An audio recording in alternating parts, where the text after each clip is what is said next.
And gold buyers, మీ కష్టాల్లో నమ్మకమైన మీ ఆత్మీయ నేస్తం.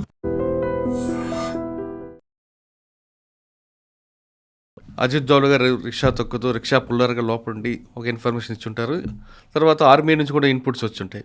ఈ ఇన్పుట్స్ అయిన తర్వాత ఇంకా ఆపరేషన్ బ్లూ స్టార్ ఏ రోజు ఎన్ని గంటలకి ఎలా స్టార్ట్ అయిందండి? సార్, ఆపరేషన్ బ్లూ స్టార్ మొత్తం ఒక 10 రోజులు సార్. జూన్ 1 నుంచి జూన్ 10, 1984. కానీ ఏదైతే గోల్డెన్ టెంపుల్లో ఆర్మీ ఎంట్రీ చేసిందో అది జూన్ 5th, 6th నైట్. ఈరోజు 5వ తారీఖు, ఈరోజు రాత్రి ఆపరేషన్ స్టార్ట్ అయింది. 6వ తారీఖు ఉదయాన్న ఫినిష్ అయిపోయింది సార్. ఇండియన్ ఆర్మీ నుంచి మిక్స్డ్ బటాలియన్ని తీసుకున్నారు సార్. 9 గడ్వాల్ రైఫిల్స్, 10 డోగ్రా. ఈ అతి ముఖ్యంగా ఈ 2 బటాలియన్స్ నుంచి ట్రూప్స్ని తీసుకొని ఒక mixed combat group, mechanized infantry, cavalry వాళ్ళని కూడా ఇన్వాల్వ్ చేసి కండక్ట్ చేసిన ఆపరేషన్. వాళ్ళిద్దరిని ఎందుకు తీసుకున్నారండి? అంటే న్యూట్రల్గా ఉంటారు కాబట్టి, అంటే ఆ కమ్యూనిటీకి చెందని వాళ్ళు ఉండడానికి అనేది ఒక న్యూట్రాలిటీని మెయింటైన్ చేయాలి. బ్లూ స్టార్ పేరు ఎందుకు పెట్టారు? అంటే ఆపరేషన్స్, మిలిటరీ ఆపరేషన్స్ ఏవైతే ఉంటాయో సార్, వాటికి కొన్ని పేర్లు ఎలాగిస్తారంటే అది ఇంకా లైఫ్ లాంగ్ అది మన హిస్టరీలో అలా మిగిలిపోవాలి అని. ఇప్పుడు మనం ఆపరేషన్ సింధూర్ ఇచ్చాము. అంటే ఆపరేషన్ సింధూర్ ఎందుకు ఇచ్చాము అంటే వాళ్ళకి ఎవరైతే 26-27 మందిని చంపేశారో వాళ్ళ సింధూరం పోయింది కాబట్టి వాళ్ళకి ఒక ఏమంటారు ట్రిబ్యూట్ లాగా ఆపరేషన్ సింధూర్. ఈ బ్లూ స్టార్ అనే పదానికి అంత హిస్టరీ పెద్దగా లేదు. కానీ వీళ్ళేంటంటే ఈ స్టార్ ఎప్పుడు ఎలా ఉంటుంది సార్, వైట్ బ్రైట్. కానీ బ్లూ స్టార్ ఏంటి, మన కంటికి కనిపించదు. సో ఈ ఆపరేషను మన దేశంలో జరిగిన ఆపరేషను ఎంత తొందరగా అయితే మనం దీని గురించి మర్చిపోవాలి. ఆ యొక్క డైమెన్షన్ బ్యాక్గ్రౌండ్తో ఇచ్చిన పేరు బ్లూ స్టార్. ఎందుకంటే ఆకాశంలో బ్లూ కలర్లో స్టార్ ఉంటే మనకు కనిపిస్తుందా? కనిపించదు. సో మన చరిత్రలో ఇలా ఒక చీకటి అధ్యాయం జరిగింది అన్న విషయము మనం తొందరగా మర్చిపోవాలి. ఎందుకంటే ఒక కమ్యూనిటీ, ఏ కమ్యూనిటీ అయితే ప్రతిసారి మన దేశానికి అవసరం వచ్చినప్పుడు నిల్చుందో వాళ్ళకి విరుద్ధంగానే జరుగుతుంది. కాబట్టి though it is not directly targeted at Sikhism కాదు, ఒక టెర్రరిస్ట్ మీదనే టార్గెట్. కానీ అందరి దీన్ని తొందరగా మర్చిపోవాలి అన్న ఉద్దేశంతో పేరు పెట్టింది బ్లూ స్టార్ సార్. సో దీనికి మల్టిపుల్ స్టోరీస్ ఉన్నాయి sir. This is one of the story. So that we forget this operation as early as possible. And ఒక రాత్రి మొత్తం ఆపరేషన్స్ జరిగాయి సార్. హెవీ క్యాజువాలిటీస్ అటువైపు, హెవీ క్యాజువాలిటీస్ ఇటువైపు, అంటే ఆర్మీ వైపు కూడాను. అండ్ ఆ టెర్రరిస్ట్ లేదా సపోర్టర్స్ ఆఫ్ భింద్రవాలే వాళ్ళకు కూడా హెవీ క్యాజువాలిటీస్ జరిగాయి sir. By the morning of 6th June, Bhindranwale was killed and the operation was ended. And immediately the restoration of ఏదైతే నష్టం జరిగిందో, కొలాటరల్ డ్యామేజ్ జరిగిందో, దాని రిపేర్ వర్క్ కూడా ఇమీడియట్గా ఆల్మోస్ట్ స్టార్ట్ అయింది. సిక్కులందరూ పవిత్రంగా భావించే గోల్డెన్ టెంపుల్లో పోలీసులు వెళ్ళడం, ఈ రక్తపాతం చేయడంతో ఇందిరాగాంధీకి సిక్కుల మధ్యన గ్యాప్ పెరిగింది. ఆమె హత్యకి అదే ప్రధాన కారణం అనేది ఒక వాదన ఉంది. వాస్తవంటారా? ఖచ్చితంగా సార్. ఎందుకంటే as I told, Sikh community వాళ్ళు పోలీస్లో, పారామిలిటరీలో, ఆర్మ్డ్ ఫోర్సెస్లో ఎక్కువ శాతంగా అప్పుడు ఉన్నారు, ఇప్పుడు ఉన్నారు. అండ్ ఇందిరాగాంధీ గారు పర్సనల్ బాడీ గార్డ్స్ ఎవరైతే ఉన్నారో ఆ ఇద్దరు కూడా సిక్సే సార్. ఈ ఆపరేషన్ జరిగిన తర్వాత కూడా ఇంటెలిజెన్స్ బ్యూరో వాళ్ళు, రా వాళ్ళు ఇద్దరు ఇందిరాగాంధీకి ఇచ్చిన రిపోర్ట్ ప్రకారంగా, మేడం ఈ సిక్ బాడీ గార్డ్స్ని మీరు చేంజ్ చేసుకోండి. ఎందుకంటే ఆపరేషన్ బ్లూ స్టార్ తర్వాత the sentiments are very high. ఎందుకంటే ఆబ్వియస్లీ కోపం ఉంటుంది, కమ్యూనిటీలో కోపం ఉంది. కాబట్టి మీకు సేఫ్ కాదు అని చెప్పినా సరే తను వాళ్ళని చాలా బ్లైండ్గా ట్రస్ట్ చేసింది. సో అందుకే ఎప్పుడైతే ఇంటెలిజెన్స్ వాళ్ళు ఇది చెయ్యొద్దు అని అంటారో, ఇది చెయ్యండి అని లీడర్స్కి అంటారో వాళ్ళు వినాలి సార్. ఎందుకంటే వాళ్ళకి గ్రౌండ్ ఇంటెలిజెన్స్ రిపోర్ట్ ఉంది కాబట్టి. వాళ్ళ చేతుల్లో ఆయుధాలు ఉన్నాయి, నువ్వు దగ్గరగానే ఉన్నావు, అంటే ఎవరిని దాటుకొని రావాల్సిన అవసరం కూడా లేదు, నువ్వు మా ముందే ఉన్నావు. సో ఏం చేయాలి, వాళ్ళని ఇండాక్ట్రినేట్ చేయాలి, రాడికలైజ్ చేయాలి. ఈవిడి వల్లేరా నీ స్వర్ణ మందిరంలో మిలిటరీ వాళ్ళు బూట్స్ వేసుకొని వచ్చారు. సో ఎవడైనా సరే మనిషి కొన్ని రోజుల తర్వాత ఇన్ఫ్లుయెన్స్ అయిపోతాడు కదా. అక్కడ అదే జరిగింది. సో ది ఐబీ అండ్ రా గేవ్ ఇంటెలిజెన్స్ దట్ వీళ్ళిద్దరు ఎవరైతే ఉన్నారో వీళ్ళు అన్వాంటెడ్ ఎలిమెంట్స్తో వీళ్ళు మాట్లాడడం మాకు తెలుస్తుంది. సో మీరు వీళ్ళని తీసేస్తే మంచిది అని చెప్పి ఇందిరాగాంధీకి చెప్పినా సరే తను వినలేదు సార్. జూన్లో ఆపరేషన్ బ్లూ స్టార్ జరిగింది, అక్టోబర్లో అమిత్ షా 31 అక్టోబర్ రోజునే ఆవిడ ఇందిరాగాంధీ గారిని అసాసినేట్ చేయడం జరిగింది సార్. ఒక లక్ష్యం కోసం పంపారు ఆవిడ. ఆ లక్ష్యం అంటే పొలిటికల్గా నెరవేరిందా పంజాబ్లో కాంగ్రెస్ పార్టీ? అప్పుడు నెరవేరలేదు సార్, అప్పుడు పెద్దగా నెరవేరలేదు. కానీ 2000 ఇక్కడ 21 మన 2017లో కాంగ్రెస్ పార్టీ వచ్చింది. కానీ దానికి కారణం కంప్లీట్లీ డిఫరెంట్ సార్. దానికి కంప్లీట్లీ కారణం డిఫరెంట్. కానీ వాళ్ళు అంత కష్టపడ్డారు కానీ అప్పుడు రాలేకపోయారు. బట్ ఖచ్చితంగా 2017లో అయితే వాళ్ళు అంటే ఈ రీజన్తో కాదు కదా, వేరే రీజన్స్ అంటున్నారు కాబట్టి. అంటే ఆ వేరే రీజన్ మరీ రిలీజ్ చేసేసారు. మళ్ళీ 2015లో సార్ ఒక ఇన్సిడెంట్ జరిగింది పంజాబ్లో, దాన్ని బర్గారీ ఇన్సిడెంట్ అంటారు.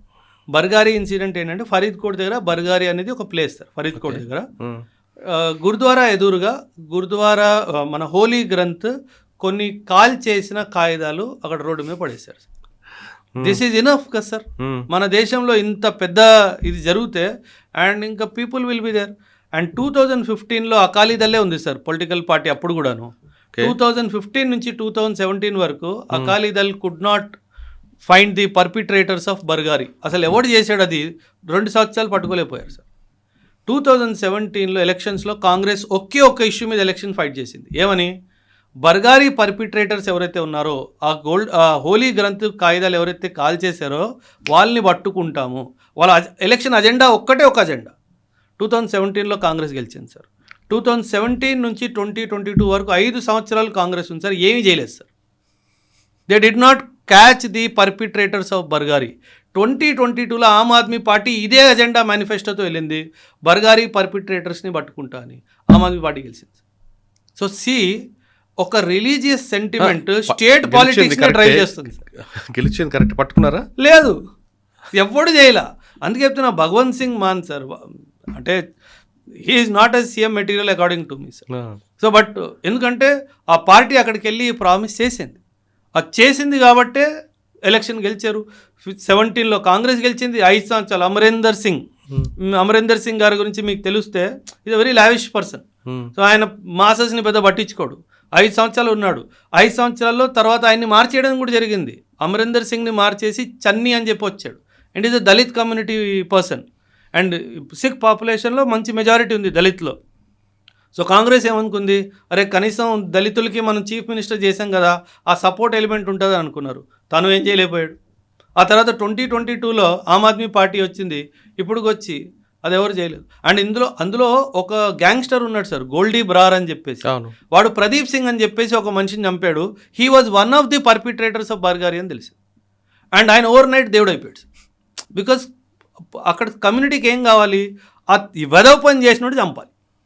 Because it is a religious sentiment. Sir Khalistan అనగానే మనకి బృందం వాళ్ళే గుర్తొస్తారు. అసలు ఆయన ఏంటండి, ఆయన అంటే మతానికి సంబంధించిన వ్యక్తా లేదా మిలిటెంటా? మతానికి సంబంధించిన వ్యక్తి దేశానికి విరుద్ధంగా వెళ్ళాడు. అంటే ఇప్పుడు మనము ఎవరైతే ఆయుధాలు తీసుకుంటారో మన దేశానికి ఎదురుగానో రాష్ట్రానికి ఎదురుగానో వాళ్ళని ప్రభుత్వం టెర్రరిస్ట్ అని చెప్పి డిక్లేర్ చేస్తుంది. సో జర్నైల్ సింగ్ బింద్రా అసలు సార్ దీనికి మీరు పొలిటికల్ డైమెన్షన్ కొంచెం అర్థం చేసుకోవాలి సార్, మన ఆడియన్స్ అందరికి కూడాను. దీనికి కొంచెం పొలిటికల్ రూట్స్ ఉన్నాయి సార్. పంజాబ్లో ఒక చాలా old and very famous parties Akali Dal. అవును. కాల్ అంటే సమయం సార్, అకాల్ అంటే బియాండ్ టైం, అంటే కాలానికి మించినది. అంటే మనం అంటాం కదా, మనం వస్తాము మనం వెళ్ళిపోతాం, మన కాలం 60 సంవత్సరాలు 70 సంవత్సరాలు 100 సంవత్సరాలు. దేవుడు ఏంటి? అకాల్ అంటే ఆయన టైం ముందు పుట్టాడు, టైం తర్వాత కూడా ఆయన ఉంటాడు. అంటే ద పర్పెచ్యుటీ ఆఫ్ గాడ్ అంటాం కదా, అలా అకాలీ అంటే బియాండ్ టైం అనమాట. Okay. Akali Dal is the most famous political party in Punjab. And ఈ అకాలీ దళ్ ఏంటంటే దాని vote basis Sikh populations. So Congress party in the centre, especially Indira Gandhi గారు ప్రైమ్ మినిస్టర్ అయినప్పుడు ఆ 70sలో లేట్ 60sలో 70sలో Indira Gandhi wanted Congress to come in Punjab. Congress party పంజాబ్లో కూడా రాష్ట్రంలో పార్టీ ఏర్పాటు చేయాలి, అంటే ప్రభుత్వాన్ని స్థాపించాలి. అది ఎలా జరగాలి? అప్పుడు ఏం చేయాలి? అకాలీదళ్ యొక్క రెప్యుటేషన్ని మనం కొట్టాలి. అకాలీదళ్ రెప్యుటేషన్ని కొట్టాలి అంటే అక్కడ ఒక క్యారెక్టర్ రావాలి. ఆ క్యారెక్టర్ని ఎంచుకుంది జర్నైల్ సింగ్ బింద్రావాలే. ఆ జర్నైల్ సింగ్ బింద్రావాలేని ఎందుకు ఎంచుకుందంటే sir, he is actually religious teacher sir. అక్కడ ఒక సార్ సిక్ కల్చర్లో మీరు వినే ఉంటారు, టక్సాల్ అని పదం విని ఉంటారు. ఓకే. గురుద్వారాతో పాటు టక్సాల్ అని కూడా ఉంటుంది సార్. ఈ టక్సాల్ ఏంటి అంటే పిల్లలకి సిక్ గురుముఖి నేర్పించడము, హోలీ గ్రంథ్ ఎలా చదవాలి నేర్పించడము, సిక్కిజం వాటి బేసిక్ ప్రిన్సిపల్స్ ఏంటి ఇవన్నీ నేర్పించడము, ఇవన్నీ చేస్తారు సార్. సో ఎవరైతే ఈ టక్సాల్కి హెడ్ ఉంటారో ఆయనకి మంచి ఫాలోయింగ్ ఉంటుంది సార్ సిక్ కమ్యూనిటీలో. ఇప్పుడు అకాలీదళ్ ఓట్స్ని డివైడ్ చేయాలి అంటే అక్కడి నుంచే ఇంకో మనిషిని తీసుకురావాలి కదా సార్. సో అలా కాంగ్రెస్ పార్టీ ఐడెంటిఫై చేసిన మనిషి జర్నైల్ సింగ్ భింద్రావాలే సార్. ఆయన టక్సాల్ ఏదైతే నడిపించేవాళ్ళో దాన్ని దమ్ దమీ టక్సాల్ అనేవాళ్ళు. ఆ దమ్ దమీ టక్సాల్ని నడిపించే జర్నైల్ సింగ్ భింద్రావాలని ఇందిరాగాంధీ యాక్చువల్లీ ఈ ప్లాన్ వేసింది ముగ్గురు సార్. జ్ఞాని జైల్ సింగ్, సంజయ్ గాంధీ అండ్ రాజీవ్ గాంధీ. వీరు ముగ్గురు కలిసి ఈయనను ఐడెంటిఫై చేశారు. అకాలీదళ్కి విరుద్ధంగా ఈయన నిల్చోబెట్టొచ్చు, సిక్ కమ్యూనిటీలో మంచి ఫాలోయింగ్ ఉంది, అకాలీదళ్ ఓట్స్ డివైడ్ అయిపోతాయి, మనకు పెద్ద ఛాన్స్ ఉంటుంది అని. అంటే ఖాళిస్తాన్ని పెంచి పోషించింది అంటే డైరెక్ట్గా అనలేము, కానీ ఇండైరెక్ట్గా ఖచ్చితంగా మనం అనొచ్చు.